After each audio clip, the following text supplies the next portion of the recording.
Al Muslimun TV.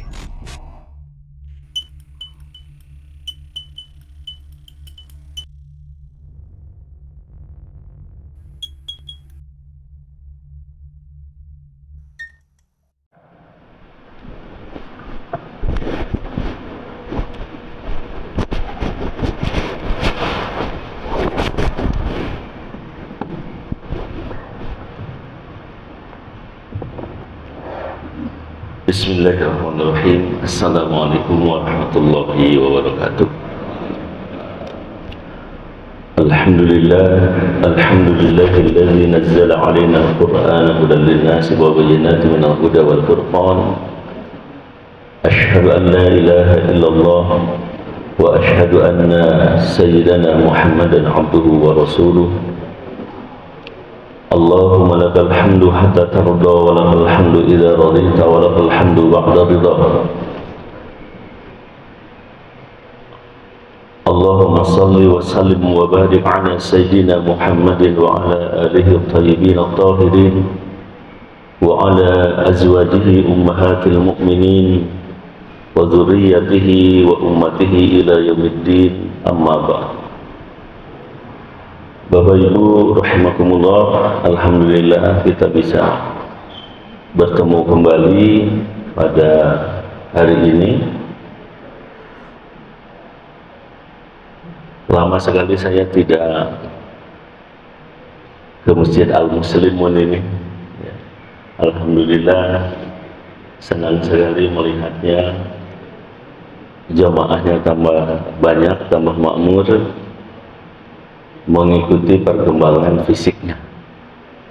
Alhamdulillah di sini banyak senior-senior dari awal. Saya tahu dari zaman bedeng, Pak. Dari zaman masjid ini bedeng dulu ya. Masya Allah, dulu itu kita ngaji dengan seadanya. Alhamdulillah kita sudah bisa seperti ini. Bapak Ibu sekalian, ketika kita berbicara tentang takwa dan komitmen dalam rangka menjaga komitmen kita terhadap ajaran agama kita, ini ada satu hal yang penting untuk kita tanya terlebih dahulu. Sebenarnya ketika kita hidup ini, diri kita ini harus kita bawa kemana? Ini suatu hal yang sangat penting. Saya ingin mengajak kita semua ya, untuk melihat bahwa kita ini bukan apa-apa, kita ini bukan siapa-siapa. Bapak Ibu sekalian, kalau kita misalnya ada di lapangan, kemudian kita naik pesawat ke atas, semakin tinggi itu pesawat, maka badan kita yang tadinya besar terasa kecil, bahkan tak terlihat sama sekali. Begitu juga dengan rumah kita, lapangan kita, kampus kita, dan sebagainya. Coba bayangkan kita sedang ada di lapangan ini, Bapak Ibu sekalian.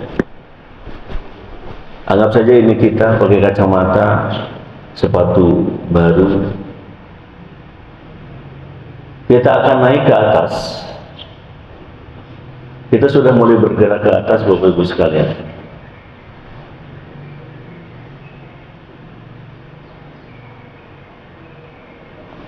Oke, sampai sini. Apakah kegagahan kita itu masih terlihat? Apakah kacamata hitam kita yang bagus itu, sepatu kita yang mewah itu, kaos kita yang mahal itu, kekayaan kita itu masih terlihat?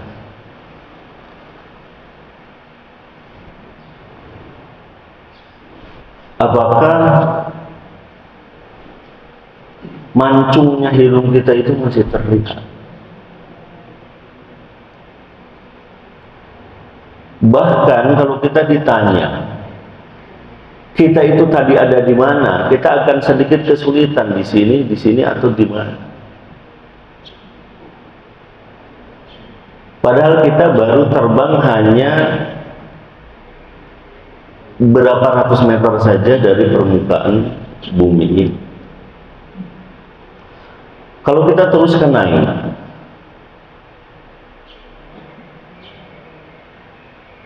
di mana kita sebenarnya, Bapak Ibu sekalian? Di situ ada pesawat. Kalau di dalam penerbangan domestik, pesawat itu kira-kira ketinggian itu hanya pada 30.000 atau 31.000 kaki. Hanya paling 10-12 km di atas permukaan laut. Pertanyaannya, masihkah diri kita itu terlihat? Kita akan kesulitan mencari diri kita. Ya di sini itu di mana sebenarnya diri kita? Padahal baru saja dilihat dari ketinggian 10-12 km. Jadi kita ini sebenarnya sangat-sangat kecil, bahkan super kecil. Tetapi persoalannya adalah keangkuhan dan kesombongan itu kenapa tetap melekat di dalam diri kita. Kalau kita terus naik, tentu saja Bapak Ibu sekalian, di mana kita itu sebenarnya? Kalau saya menggambar satu titik di papan tulis untuk menggambarkan diri saya, untuk menggambarkan diri kita masing-masing, akan lebih besar satu titik itu dibandingkan dengan kita yang ada di dalam realitas alam ini. Kalau kita naik terus ke atas, kita sangat-sangat kecil. Mungkin debu aja lebih besar daripada kita apabila dibandingkan dengan bumi ini, Bapak Ibu sekalian. Kita hampir tidak ada kalau dibandingkan dengan bumi ini. Artinya apa? Artinya kalau ada tiupan halus saja yang meniup kita, kita tidak bisa apa-apa. Kita ini super kecil dibandingkan dengan alam yang besar. Apalagi kalau dibandingkan dengan sang pencipta alam, Allah Rabbul Alamin. Dia adalah zat yang maha besar. Allahu Akbar. Kita ini bukan apa-apa, kita ini bukan siapa-siapa. Kita itu makhluk yang sangat kecil yang butuh kepada pencipta kita.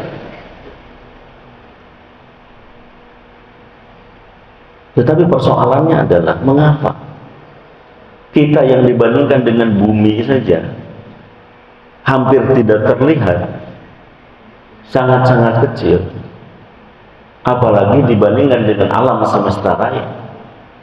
Kita tahu bumi itu kelilingnya kan sekitar 41 km, 41.000 km.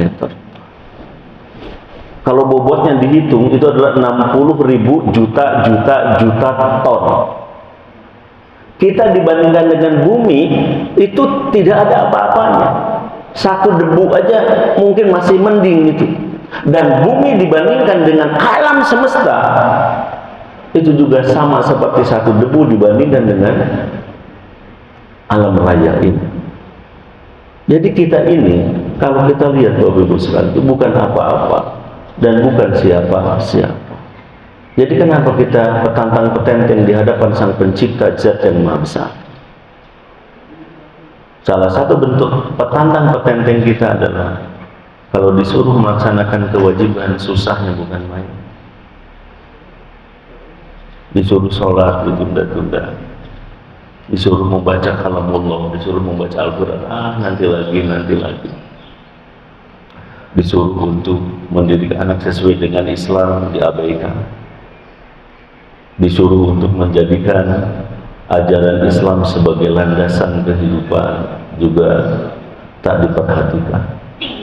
Padahal kita ini bukan apa-apa, kita ini bukan siapa, padahal kita akan kembali kepada Allah, zat yang maha besar.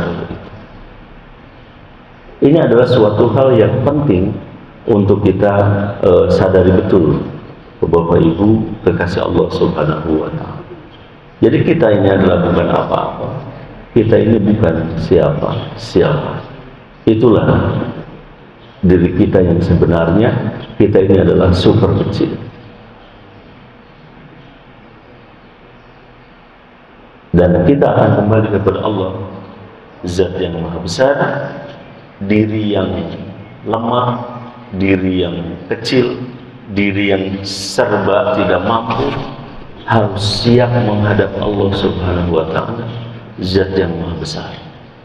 Bukan sekedar menghadap, tetapi dihisab oleh Allah, Zat yang tidak pernah tidur, Zat yang tidak pernah lupa. Bayangkan diri yang kecil, diri yang lemah, diri yang serba tidak tahu, kalaupun tahu jauh dibandingkan dengan ilmu yang ada, jauh dibandingkan dengan ilmu Allah Subhanahu wa Ta'ala, harus menghadap Allah Subhanahu wa Ta'ala. Betapa ngeri saat yang akan dihadapi oleh kita itu, Bapak Ibu sekalian. Padahal satu-satunya yang bisa menyelamatkan kita adalah amal kita, perbuatan kita. Karena tolok ukurnya adalah tolok ukur dari Allah Subhanahu wa Ta'ala yang akan menghisab kita, maka kunci itu adalah, kunci kebahagiaan itu adalah ketaatan kita kepada Allah Rabbul Alamin. Pada sisi lain, kita yang bukan apa-apa dan kita yang bukan siapa-siapa ini, Bapak Ibu sekalian, kadang-kadang menjadikan dunia ini sebagai goal setting kita, sebagai tujuan akhir kita, bukan sebagai tools, bukan sebagai alat sarana untuk mengejar kebahagiaan kita. Suatu ketika Rasulullah berkumpul bersama dengan para sahabat. Lalu kata Rasulullah, kalau kamu ingin lihat nilai dunia, coba celupkan tangan kamu ke lautan, lalu angkat, nanti akan ada air yang menetes, itulah dunia. Jadi dunia itu perumpamannya adalah satu tetes dibandingkan dengan lautan yang demikian luas. Allah itu maha hebat, maha pengatur. Yang namanya air yang ada di alam ini, dia relatif konstan. Kalaupun berkurang, dia berubah bentuk saja. Makanya kita bisa bertanya, berapa sebenarnya volume air yang ada di lautan? Saya iseng-iseng tanya paman Google. Kata kuncinya adalah berapa jumlah air di laut. Ini jawabannya adalah 321.3271 mil kubik air. 1 mil kubik itu adalah 4,168 kali 10 pangkat 12 liter. Jadi kalau misalnya satu tetes air itu, sebut saja 1 mililiter, ini sebenarnya kebanyakan ya. Anggap saja 1 mililiter untuk gampang hitungnya, dia setara dengan 0,001 liter. Sementara jumlah air di lautan ini mil kubik, 1 mil kubik adalah sekian liter. Jadi perbandingan dunia akhirat adalah 0,001 liter dibagi dengan ini mil kubik dikalikan ini liter per mil kubik, hasilnya adalah 0,0, ada 24 nolnya, 74741679. Jadi perbandingan dunia dibandingkan dengan akhirat itu nyaris nol, Bapak Ibu sekalian. Nyaris nol. Artinya apa? Kalau kita mengejar-ngejar dunia, mengejar harta, kekayaan, jabatan dan sebagainya, itu dijadikan tujuan hidup kita, sama saja kita ini dengan mengejar-ngejar nol, mengejar-ngejar sesuatu yang tidak berharga. Tetapi justru dia itu akan menjadi luar biasa bagi kita apabila kita menjadikan dunia ini sebagai sarana wasilah untuk meraih akhirat tanpa melupakan dunia. Wabtaghi fima ataakallahu darul akhirat wa la tansa nasibaka minad dunya wa ahsin kama ahsanallahu ilaika. Kita diperintahkan untuk meraih akhirat tanpa melupakan dunia. Itulah sebabnya mengapa Rasulullah SAW menyatakan al-kayyisu, orang yang cerdas itu adalah mandana nafsahu lima ba'dal maut, orang yang mempersembahkan dirinya untuk kehidupan pasca kematian. Jadi persoalannya adalah Apa yang sudah kita persiapkan saat kita dipanggil pulang oleh Allah Subhanahu wa Ta'ala? Sudahkah umur kita persembahkan untuk Allah? Sudahkah kesehatan kita persembahkan untuk Allah? Sudahkah ilmu kita persembahkan untuk Allah? Sudahkah harta kita persembahkan untuk Allah? Sudahkah diri kita persembahkan untuk Allah? Sudahkah suami dan istri kita gunakan dalam rangka meraih ridho Allah? Sudahkah anak-anak kita arahkan dalam rangka membantu kita untuk meraih keridhaan dari Allah Subhanahu wa Ta'ala?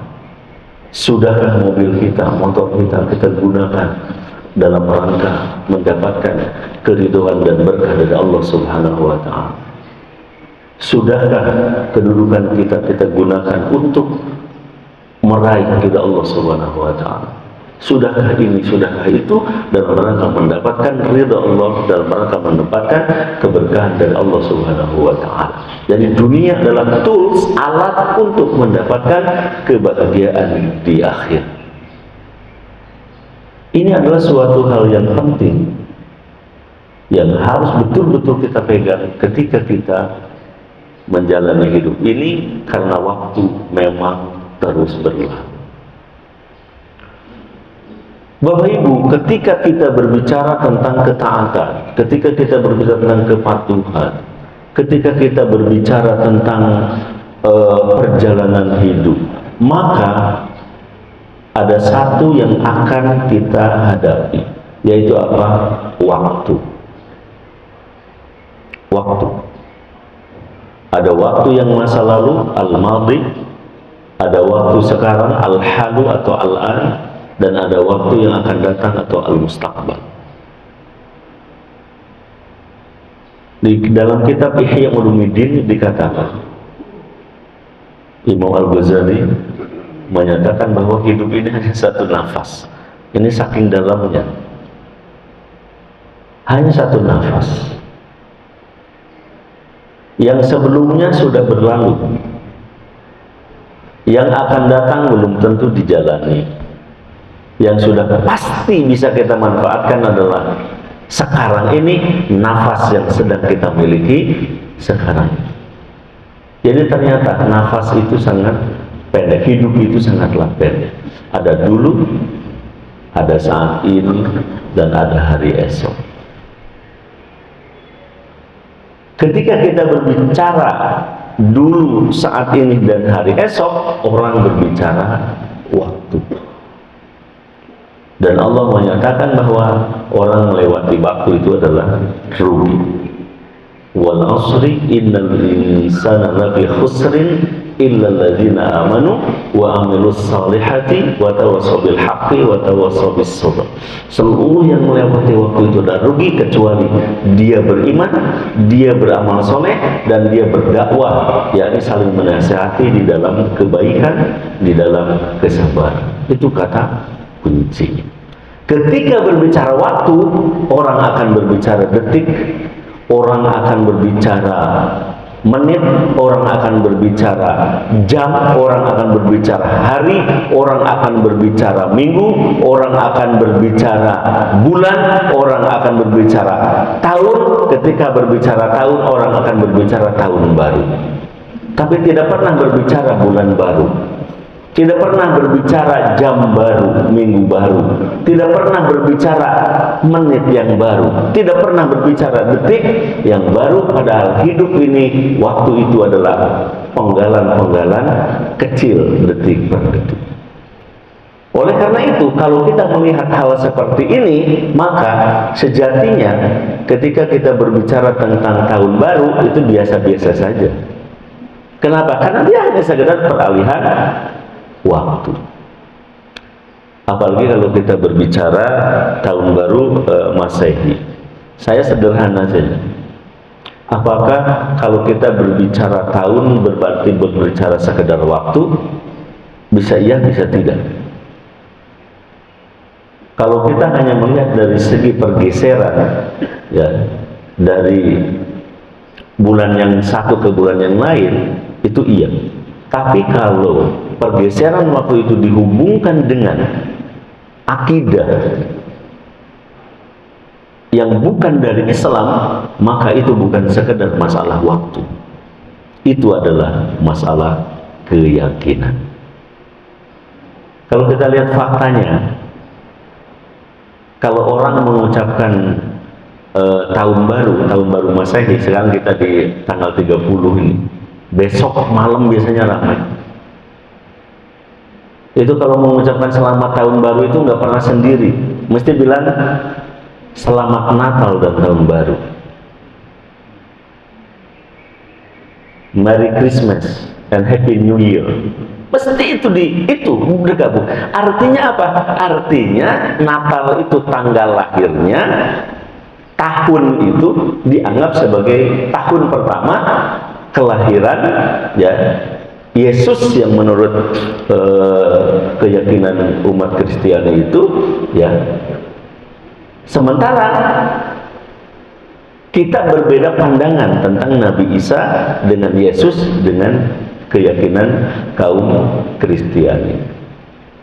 Kalau kita berbicara tentang keyakinan orang lain, itu bukan urusan kita, silakan saja. Tapi kalau kita berbicara umat Islam, maka kita melihat bahwa ya selamat tahun baru tidak bisa dipisahkan dengan selamat Natal. Artinya ini adalah tak terpisahkan dari sebagai sebuah bagian peribadatan mereka. Padahal ketika peribadatan mereka, maka kita tidak boleh ikut-ikutan. Kalau ikut-ikutan itu satu ya bertentangan dengan surat Al-Kafirun. Qul ya ayyuhal kafirun la a'budu ma ta'budun wa la antum 'abiduna ma a'budu wa la ana 'abidu ma 'abadtum wa la antum 'abidun a'budu lakum dinukum waliyadin. Jelaskan, karena yang namanya toleransi bukanlah partisipasi. Toleransi adalah menghargai orang lain ya, di samping kita yakin atas keyakinan kita sendiri. Sekarang ini seringkali orang yang tidak berpartisipasi di dalam Natal, di dalam Tahun Baru, disebutnya adalah tidak memiliki toleransi. Itu suatu sikap yang tidak bijak, karena toleransi tidak harus berpartisipasi. Belum lagi Rasulullah SAW ya, ketika di Madinah itu ada, waktu itu ada dua perayaan besar ya, orang-orang kafir pada waktu itu, hanya Rasulullah melarang untuk mengikutinya dan menggantinya dengan Idul Adha dan Idul Fitri. Apalagi kalau kita ikut-ikutan, maka akan masuk ke dalam yang disebut dengan tasyabuh bil kuffar, mengikuti orang kafir. Man tasyabbaha biqaumin fahuwa minhum. Barang siapa yang meniru-niru orang kafir, maka dia dianggap seolah-olah bagian dari mereka. Nauzubillah tsumma nauzubillah. Kalau kita baca syarah dari hadis ini, maka yang dimaksud adalah meniru-niru dalam kaitannya dengan keyakinan dan peribadahan mereka. Nah itu, ya, kalau nirunya dalam masalah teknologi itu nggak ada larangan. Ya, yang dilarang adalah meniru-niru dalam masalah akidah ibadah mereka. Jadi kita tidak boleh ikut-ikutan di dalam acara-acara seperti itu. Nah, kenapa? Karena kita kembali ke sini. Kalau dulu, saat ini, dan hari esok, ya, kalau waktunya menit, berarti ini menit yang lalu, menit sekarang, ini menit yang akan datang. Kalau waktunya bulan, berarti bulan kemarin, bulan sekarang, bulan yang akan datang. Kalau tahun, tahun kemarin, saat ini, dan tahun yang akan datang. Ada suatu ayat yang penting untuk kita resapi di dalam surat Al-Hasyr ayat 18 dan 19. Ya ayyuhalladzina amanu, wahai orang-orang yang beriman. Yang diseru oleh Allah hanya orang yang beriman. Yang mengaku tidak beriman jangan melirik ayat ini. Jadi ini panggilan yang sangat-sangat menyentuh hati. Ya ayyuhalladzina amanu, dia adalah balaghah untuk memalingkan orang-orang yang mengaku beriman merenungi ayat ini. Jadi siapapun yang merasa beriman, dia akan tertarik untuk mendengarkannya, untuk menghayati. Ittaqullaha, bertakwalah kalian semua kepada Allah. Bertakwalah kamu semua kepada Allah. Wal tanzur nafsum ma qaddamat lighad, dan hendaklah setiap diri menengok apa yang telah lalu untuk masa yang akan datang. Melakukan muhasabah, melakukan evaluasi yang lalu untuk melihat masa yang akan datang. Wattaqullaha, dan bertakwalah kepada Allah. Jadi ternyata kunci kita sebagai seorang diri itu dari takwa menuju takwa, di tengahnya adalah evaluasi terhadap masa lalu untuk masa depan. Itulah hidup kita, dari takwa menuju takwa, di tengahnya adalah wal tanzur nafsum ma qaddamat lighad. Dan Allah memerintahkan ini dengan sangat tegas, innallaha khabirum bima ta'malun, sesungguhnya Allah maha membongkar apa-apa yang kalian lakukan. Artinya apa? Artinya bertakwalah kepada Allah, lakukanlah evaluasi, lakukan muhasabah, dan bertakwalah kepada Allah. Ingat, Allah mengetahui apapun yang kalian lakukan. Artinya waspada di dalam menjalani era, waspada di dalam menjalani masa. Kalau tidak takwa, tidak taat kepada Allah, Allah mengingatkan, aku tahu apa yang kalian perbuat. Wala takunu kalladzina nasullaha fa'ansahum anfusahum.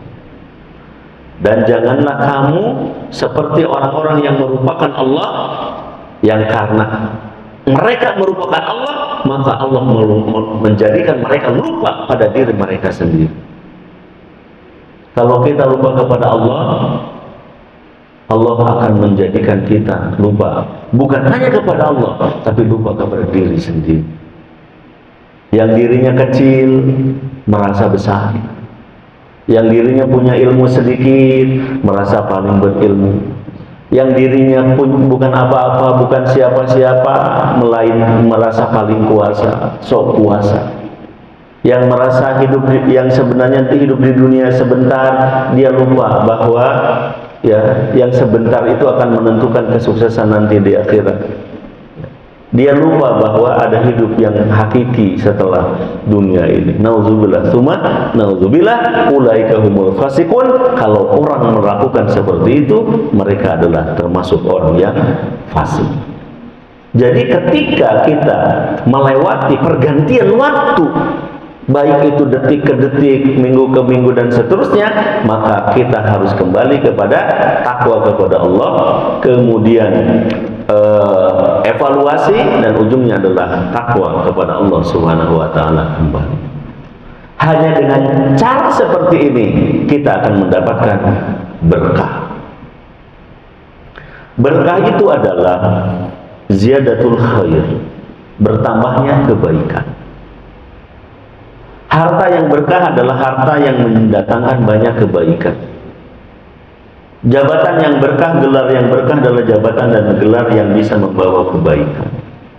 Rumah yang berkah adalah rumah yang menghadirkan kebaikan. Suami dan istri yang berkah adalah suami dan istri yang membawa kebaikan. Anak yang berkah adalah anak yang membawa kebaikan. Ilmu yang berkah adalah ilmu yang mendatangkan kepada pemiliknya kebaikan. Sehat yang berkah adalah kesehatan yang membawanya kepada kebaikan. Apapun yang berkah adalah apapun yang bisa menambah kepada kebaikan. Itulah berkah. Padahal di antara yang ingin kita cari adalah keberkahan itu. Ketika kita berbicara keberkahan, ada suatu hal yang penting untuk kita teladani, yaitu ketika Sayyidina Ibrahim alaihissalam itu diperintahkan pindah dari Palestina ke Makkah. Kita tahu ketika beliau di Palestina, beliau kan dibakar hidup-hidup. Kemudian Allah Subhanahu wa Ta'ala menjadikan apinya itu dingin. Setelah selesai selamat, maka beliau menyatakan begini, wa qala inni dzahibun ila rabbi sayahdin. Nabi Ibrahim mengatakan, aku akan kembali menuju Tuhanku, dia akan menunjuki aku dan aku akan mengikuti petunjuk Tuhanku. Baru mengatakan, Rabbi habli minas salihin, ya Allah berikanlah kami keturunan anak-anak yang saleh. Kuncinya adalah ini dzahibun ila rabbi sayahdin. Kita dulu kembali kepada Allah, baru kita berupaya untuk mendapatkan, mewujudkan generasi kita yang solihah. Setelah itu dikaruniailah Ismail. Ketika masih bayi diperintahkan untuk berpindah ke Makkah yang tidak ada apa-apanya. Berangkatlah. Belum ada pesawat, belum ada bis, belum ada kereta api cepat, belum ada itu. Jalan kaki dengan menggendong bayi Ismail. Sampai datang ke Mekah, apa yang terjadi? Di situ tidak ada air, tidak ada tanaman, tidak ada orang, tidak ada tetangga, tidak ada rumah, tidak ada tempat berlindung, tidak ada apa-apa. Datang sampai situ, setelah itu ditinggalkan oleh Nabi Ibrahim. Ditinggalkan. Yang namanya seorang istri pasti tanya, kenapa jauh-jauh datang, setelah datang ditinggalkan? Akhirnya apa yang dilakukan? Ibunda Hajar bertanya kepada suami. Ketika Ibrahim meninggalkan, ditanya, ya Ibrahim, aina tadhhab wa tatrukuna fi wadin ghairi dzi zar'in wala syai'a fihi. Wahai Ibrahim, engkau hendak pergi kemana? Dan engkau meninggalkan kami di lembah yang tidak ada tanaman dan tidak ada sesuatu apapun di sini. Ibrahim tidak menoleh, jalan terus, diikuti oleh Siti Hajar, bertanya dengan pertanyaan yang sama dan lagi-lagi tidak dijawab. Bertanya lagi untuk ketiga kalinya, lagi-lagi tidak dijawab. Kemudian barangkali Siti Hajar berpikir, mungkin pertanyaannya salah ini. Akhirnya diganti pertanyaannya. Pada waktu pertanyaan yang keempat, ya Ibrahim, Allahu amaruka bihadza. Wahai Ibrahim, apakah Allah yang memerintahkan engkau melakukan semua ini? Berangkat ke sini jauh-jauh, setelah itu meninggalkan kami di lembah yang tidak ada apa-apa. Langsung dijawab oleh Nabiullah Ibrahim alaihissalam, "Na'am, iya." Apa komentar Siti Hajar ketika itu? Beliau menyatakan, "Idzan la yudayyuna." Apabila begitu, apabila memang ini adalah perintah Allah Subhanahu wa taala, pasti Allah tidak akan pernah menyia-nyiakan kami. Allahu Akbar. Sebuah keyakinan dari Ibrahim dan istrinya bahwa di dalam ketaatan kepada Allah Subhanahu wa taala tidak mungkin Allah menyia-nyiakan orang yang taat tersebut.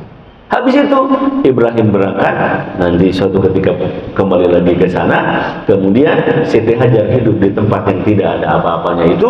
Ringkas cerita, sekarang negeri Makkah Al-Mukarramah menjadi negeri yang barokah.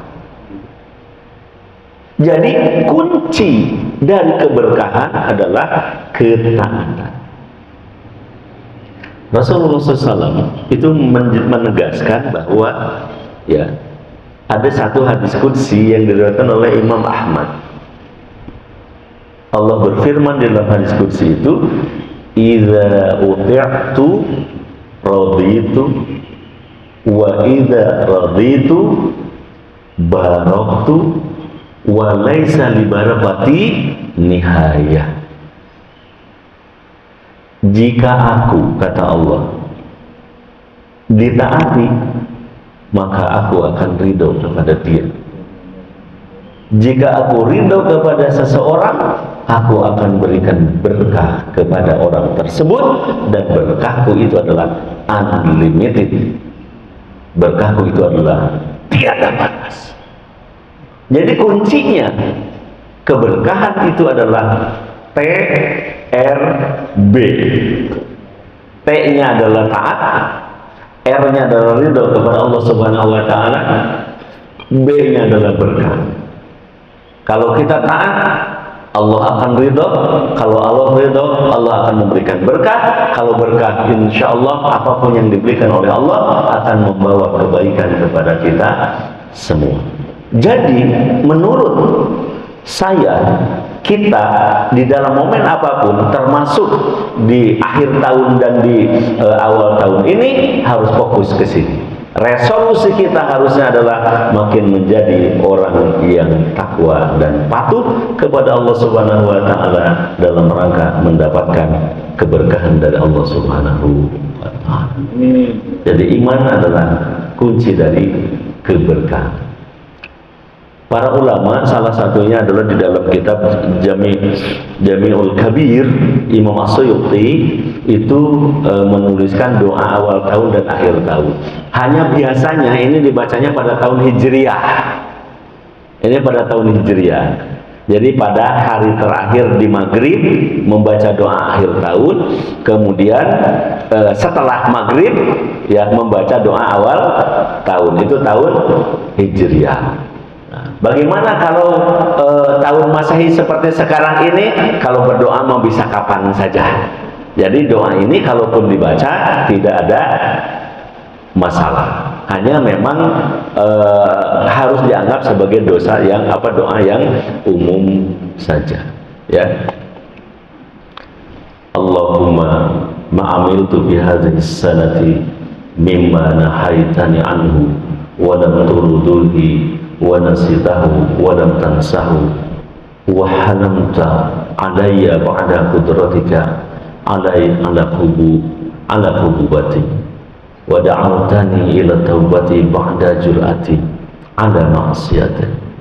Allahumma fa inni astaghfiruka faghfirli wa ma'amiltu min amalin tamdahu wa attani al-thawaba fa as'aluka Allahumma ya dzal juddi wal karam an taqbalahum minni wa la taqta rajai minka. Wa sallallahu ala sayyidina Muhammadin wa ala alihi wa sahbihi wasallam. Ya Allah, segala yang telah kukerjakan selama tahun ini dari apa yang menjadi laranganmu, sedangkan kami belum bertaubat, padahal Engkau tidak melupakannya dan Engkau bersabar, yang sesungguhnya Engkau berkuasa memberikan siksa untukku, dan Engkau sudah mengajakku untuk bertaubat sesudah aku bermaksiat. Karena itu ya Allah, aku mohon ampun kepadamu, berilah ampunan kepadaku dan kemurahanmu segala yang telah aku kerjakan selama tahun ini berupa amal perbuatan yang Engkau ridhoi dan Engkau janjikan akan membalasnya dengan pahala. Aku mohonkan kepadamu, wahai Zat yang Maha Pemurah, dan semoga Allah memberikan rahmat dan kesejahteraan atas pendahulu kami Nabi Muhammad SAW yang ummi, dan ke atas keluarganya serta para sahabat. Allahumma antal abadiyul qadimul awwal wa ala fadlikal azimi wa karimi judikal mu'awwal wa hadha 'amun jadidun qad aqbal. As'aluka al-ismata fihi minasyaitani wa awliyaihi wal 'auna 'ala hadhihi an-nafs al-amarati bis-su' wal ishtighali bima yuqarribuni ilaika zulfa ya dzal jalali wal ikram. Wa sallallahu ala sayyidina Muhammadin wa ala alihi wa sahbihi wa sallam. Ya Allah, Engkaulah yang abadi, Engkaulah yang dahulu, Engkaulah yang awal. Hanya kepada anugerah-Mu lah yang agung dan kedermawanan-Mu lah perlindungan tahun ini dari godaan setan, kekasih-kekasih setan dan bala tentara setan. Kami memohon pertolongan untuk mengalahkan hawa nafsu amarah yang mengajak pada kejahatan, agar kami sibuk melakukan amal yang dapat mendekatkan diri kami kepadamu, wahai Zat yang memiliki keagungan dan kemuliaan. Semoga Allah senantiasa melimpahkan rahmat dan keselamatan kepada junjungan kami Nabi Muhammad SAW dan ke atas para keluarga dan para sahabat. Itulah yang ingin saya sampaikan Bapak Ibu sekalian. Jadi di momen penting ya seperti ini kita harus ingat, jangan ikut-ikutan merayakan sesuatu yang sebenarnya itu adalah bukan agama kita, bukan ajaran kita, bahkan dilarang untuk ikut-ikutan oleh Nabi kita yang mulia Rasulullah SAW. Kita harus fokus bagaimana kita takwa, kita patuh, kita taat, yang dengan itu kita akan mendapatkan ridha Allah, dan dengan ridha Allah hidup kita akan berkah di dunia maupun di akhirat insyaallah. Mohon maaf kalau ada hal yang kurang berkenan. Assalamualaikum warahmatullahi wabarakatuh. Waalaikumsalam warahmatullahi wabarakatuh. Baik, Bapak-bapak, Ibu-ibu, jemaah Rasulullah, barangkali ada satu atau dua pertanyaan yang diajukan. Silakan ajukan tangan. Satu, ya, dua, enggak.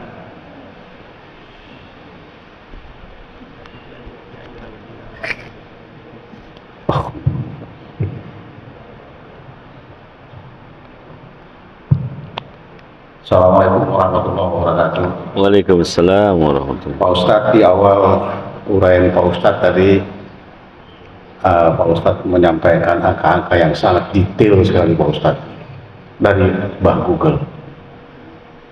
Pertanyaan saya atau minta informasi dari Pak Ustadz, apakah ada angka-angka seperti itu? Mungkin bukan angka yang menunjukkan usaha kita menuju akhirat Pak Ustadz, seperti yang Anda sampaikan dengan data-data ini. Barangkali kita bisa dapat satu Pak Ustadz dengan uraian-uraian yang sama dengan seperti yang disampaikan. Terima kasih. Assalamualaikum warahmatullahi wabarakatuh. Waalaikumsalam warahmatullahi wabarakatuh.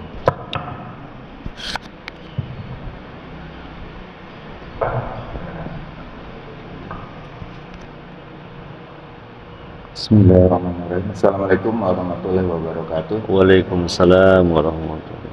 Terkait dengan waktu, bagaimana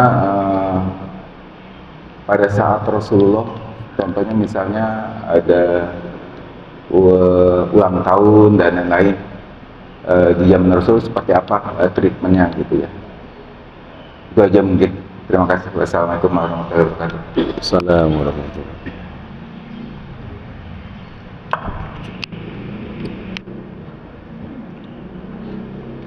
Baik, terima kasih. Yang pertama, seringkali kita dirangsang untuk beramal oleh Allah Subhanahu wa Ta'ala melalui Rasulullah SAW dengan angka-angka, termasuk amal perbuatan kita.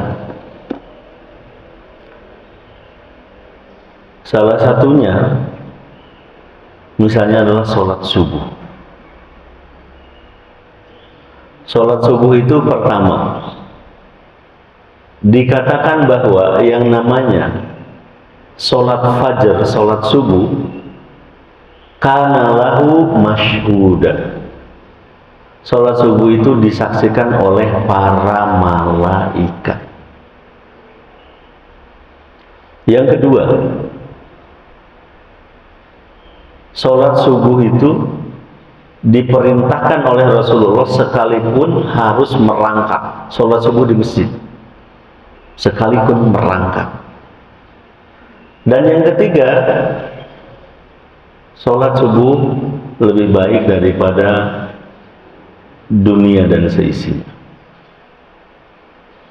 Jadi kalau kita punya emas 1 kilogram, itu kan luar biasa. Sekarang kalau kita punya emas sebesar Gunung Salak, apalagi kalau sebesar dunia, banyak gunung itu, Gunung Salak, Gunung Uhud, Gunung Everest, dan segala macam, ya. Itu nilainya tidak berarti apa-apa kecuali kalau kita menunaikan sholat subuh di masjid berjamaah, itu jauh lebih tinggi daripada itu. Dan kalau dihitung bisa aja dihitung, misalnya lebih baik daripada dunia dan isinya. Hitung aja seluruh alam dunia. Pertama, kekayaan di laut. Nah ini ada ahlinya ini, Ini Pak Dekan saya nih, Profesor Ferdinand, baru kelihatan.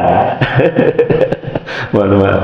Nah, jadi bisa dihitung berapa potensi laut, berapa potensi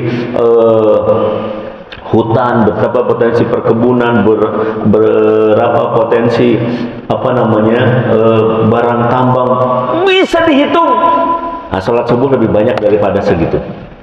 Nah, hanya saya belum coba ngitung-ngitung karena ilmu saya juga nggak sampai situ gitu, nggak tahu tentang ilmu yang lain. Nah, jadi sangat-sangat besar sekali Bapak Ibu sekalian. Kadang-kadang rangsangan itu ditunjukkan dengan perumpamaan. Kalau kita bertobat, kita akan dibalas oleh Allah Subhanahu wa taala sekalipun dosa kita itu sepenuh samudera.